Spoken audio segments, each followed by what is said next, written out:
we had a guy that called in. I've been praising Drake Maye, as the show as a whole has been praising Drake Maye. This is not the point, but I was talking to our boss, who's a big Patriots fan. I said, "Look, I'd be thrilled if I'm a Patriots fan. This is unheard of. What you went 4 years without a quarterback? You had the best quarterback ever, and now you got another one right away. There's teams that go entire lifetimes without having a franchise quarterback." And the guy calls in. He's all condescending. He got me and John's goat. We didn't care for him. Hardy didn't mind. And he compared Drake Maye to Will Levis. He said, look at their statistics. Now, I've seen both play.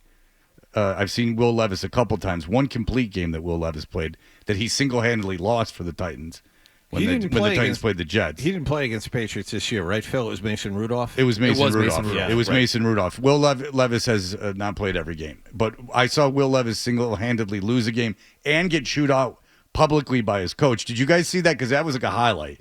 His head coach grabbed him and was like just screaming at him because a WTF are you doing kind of situation? Yeah. And they asked him about it after the game, and the coach didn't back down. He's like, yeah, like he sucked today or something like that. He was like, I got to talk. I'm going to yell at him when he doesn't do what I want him to do. Do you think that's a fair comparison, Will Levis to Drake Maye? Their stats, he was right. Statistically, their stats are about even.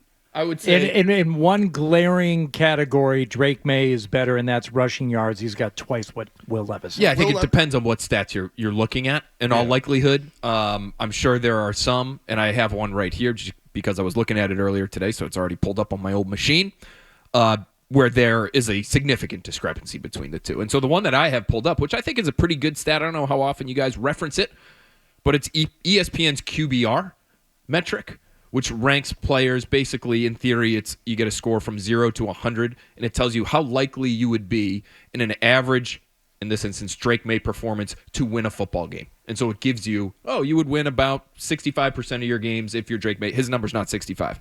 65 actually would put you near the top of the league. But he's right in the middle. He ranks 14th in ESPN's QBR, one spot behind Trevor Lawrence, one spot ahead of, surprisingly, Jared Goff.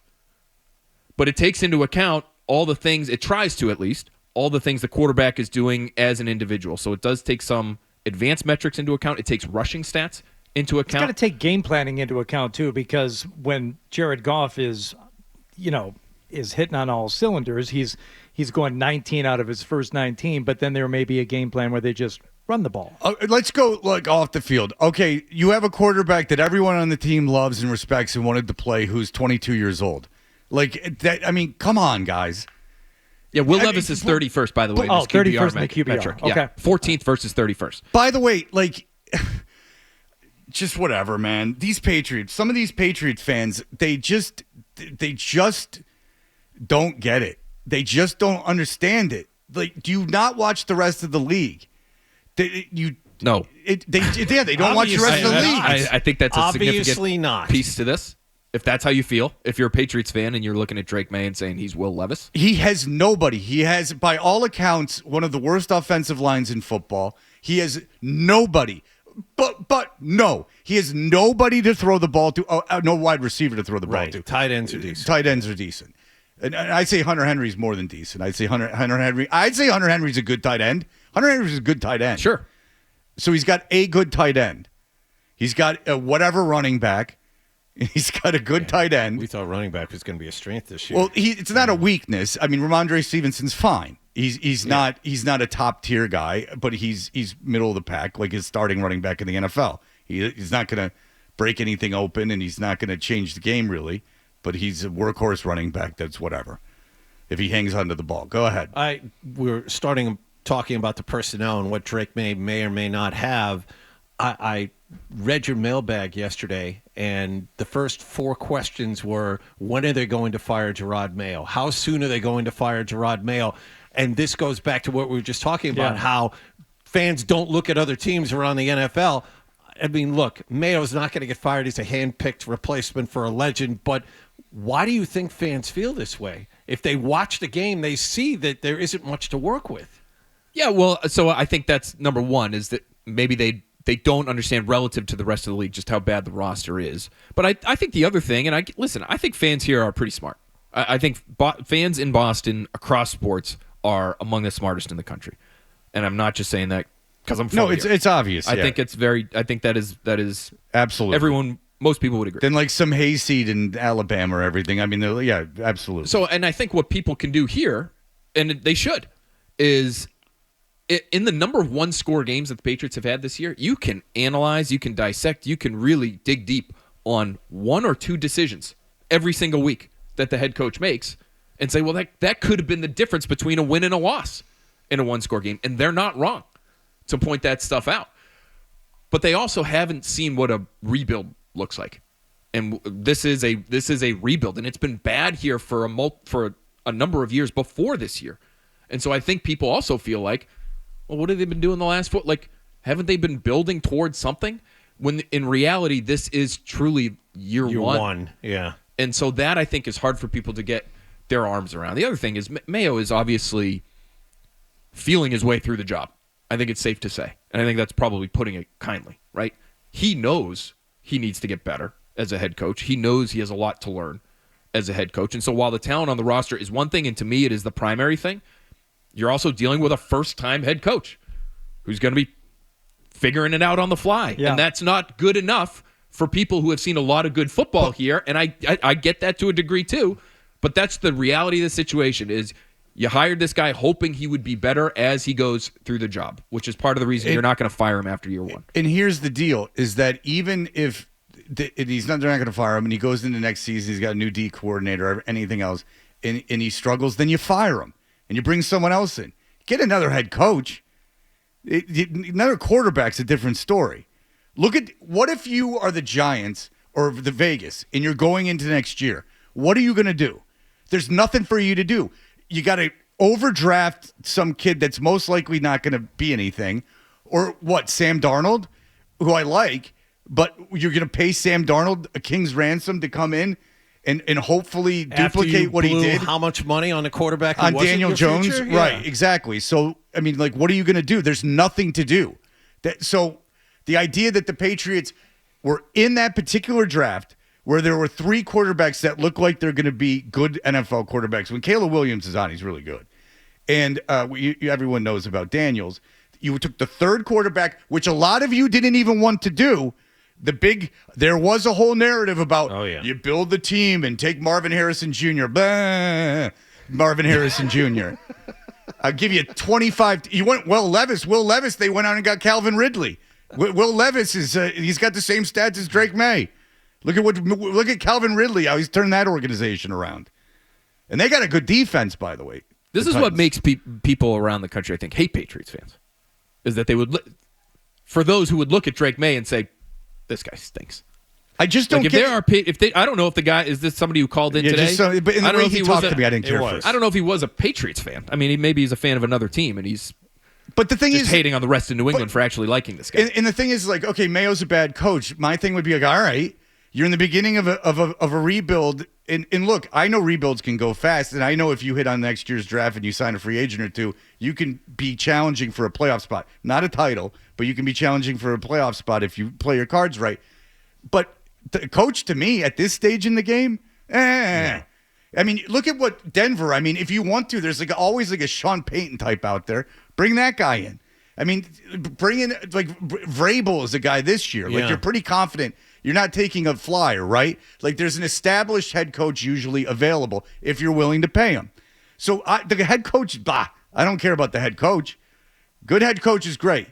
The quarterback, impossible to find. Much more likely to find a good head coach. I got to say, I wasn't expecting to come in here today and have the conversation be, why do people feel like Drake Maye's not very good? I didn't expect it either, and I thought it was one call we got.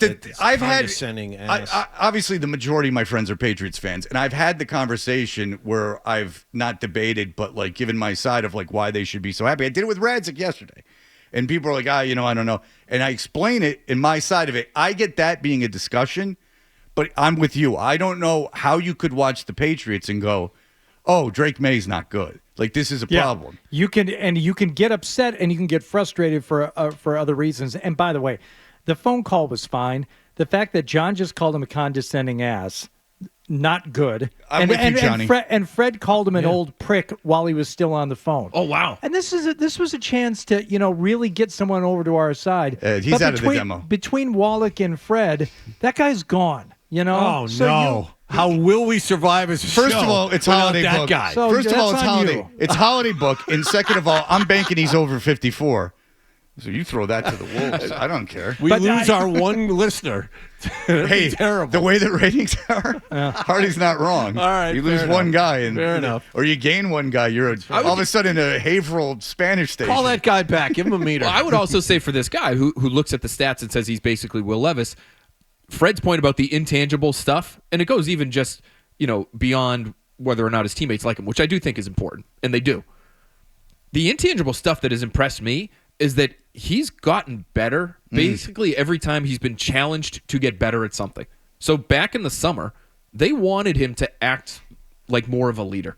He was kind of hanging back. He was deferring to Jacoby Brissett, who was taking all the starter reps. This is in training camp.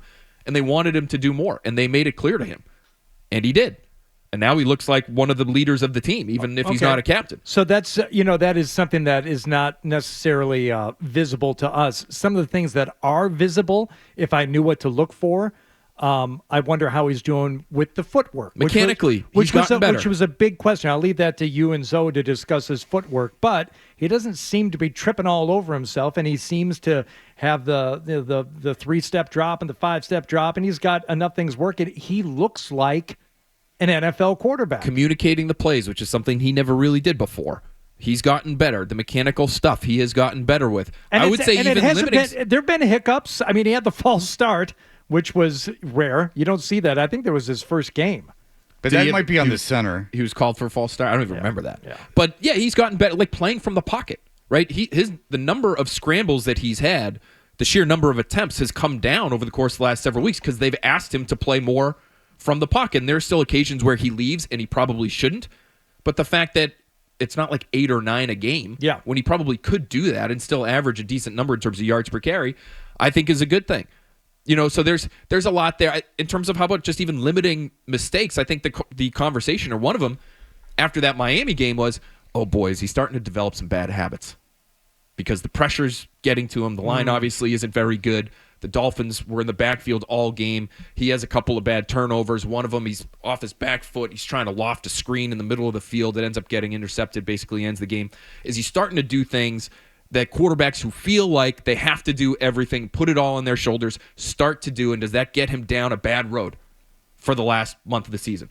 Well, then he comes out the next week and he has maybe his best game of the year, where he is nothing but Mr. Game Manager in some ways. The interception really wasn't on him, and he didn't throw the ball down the field at all. It's one of his best attributes as a quarterback, and every pass was within basically 15 yards of the line of scrimmage, and it was one of his best games of the season. If you like that clip, and how could you not? Check out more videos from Toucher and Hardy here. Point slightly up and to the left. For more Patriots analysis and opinion, hit this playlist. Point slightly down and to the left. And for the latest from the Sports Hub, download at 985thesportshub.com.